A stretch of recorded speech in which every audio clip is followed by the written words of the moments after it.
Okay, welcome everybody to types of angles. Angle types are going to help us in our geometry unit, it'll help us with 3D shapes, it's also going to help us when we get to measuring with protractors. So our types of angles here, we've got 5 main types we're going to talk about. 3 of those they've probably seen in previous school years. So we have acute, which is less than 90 degrees. And when we talk about that, we're talking about size, like the size of the angle.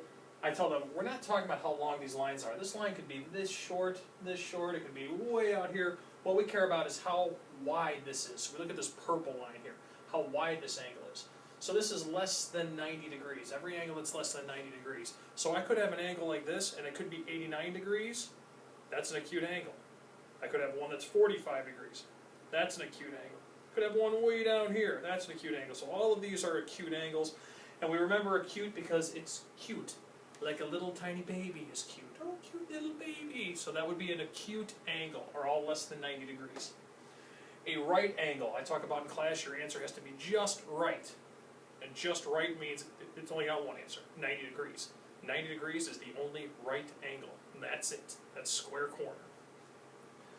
Obtuse, and we talk about obtuse, and we flex out our chests and our muscles. We say, my name is obtuse because I'm gigantic and strong. So an obtuse angle is more than 90 degrees, but we also add this little piece on this year, less than 180 degrees. So here's 90, here's 180. All of my angles that fit in between there would be our obtuse angle. That's what we're looking for. We add on 2 other angles that maybe you wouldn't think of. A straight angle, well, straight basically means just that, it's a straight line. So here's 90, a straight angle is another one of those exact angles, it's 180 degrees, so right down there to a straight line. It's basically 2 90-degree angles put together, we talk about that. So a straight line is 180 degrees. And our last, our most gymongous, and probably our most difficult one to measure and draw when we get to that point, is our reflex angle. Because our reflex angle looks like an acute angle. The only difference is if you look at where the purple line is located. In an acute angle, we're measuring the inside, how close those are together. For our reflex angle, we're measuring the outside of this angle, how wide around this entire area it is. So a reflex angle is going to be more than 180 degrees. It could be 200 degrees, 270, it could be 359 degrees. So that's a huge angle. Okay? So those are the 5 types of angles that we're going to need to know about this year.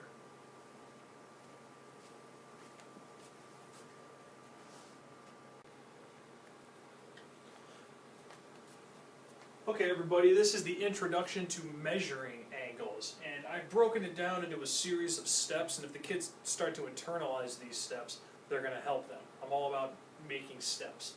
The first thing I want to make sure that we do is with little angles, extend the sides of your angles so that they will cross over the protractor.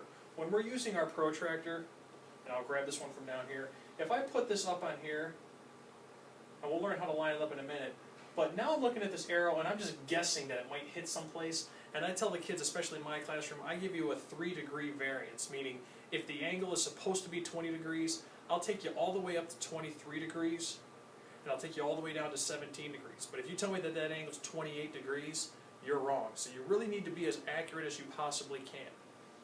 So what we want to do first is take these sides and extend them. Make them longer. Because we learned with angles, this doesn't make our angle any bigger. Our angle is the distance between these 2 sides, how wide apart this is. Okay? That's not going to change, no matter how long we make those lines. Okay? The next thing we do is we decide what type of angle we have. So we talked about those different types of angles. We've got acute, the little baby angle. You've got right, perfectly 90. You've got obtuse, which is bigger than 90, but less than 180, so someplace in between there. You've got straight, which is that straight line straight across, 180 degrees. And you've got your reflex angle, which is that angle, that huge angle that bends all the way around. This is going to help us to decide if our answer makes sense at the end. So when I look at this, I say this is an acute angle. I look at it, it's an acute angle, there's the line telling me what part to measure. I look here, this one's an obtuse angle, this tells me where to measure. The importance of that is going to come on our next step when we start to actually use the protractor. So with our protractor here, To the vocabulary that we're going to be using in the classroom: center point, the point right in the middle, and the kids have a little dot on their protractor, and baseline, which is this line that is embedded in the protractor, not the bottom of the protractor, the line that's embedded inside it. So what we're going to do is, we're going to line up our center point with the vertex. And you can see right here, our vertex is that point where either those rays, those line segments, wherever they come together, that's the vertex. So take our center point, and we're going to put that right on top of the vertex. Our next step is to line up your baseline with one of the sides. The second side should be crossing over the protractor. So my first side, by our different sides, this is going to be my first side. So I'm lining up that baseline there. A lot of kids do this with their protractor.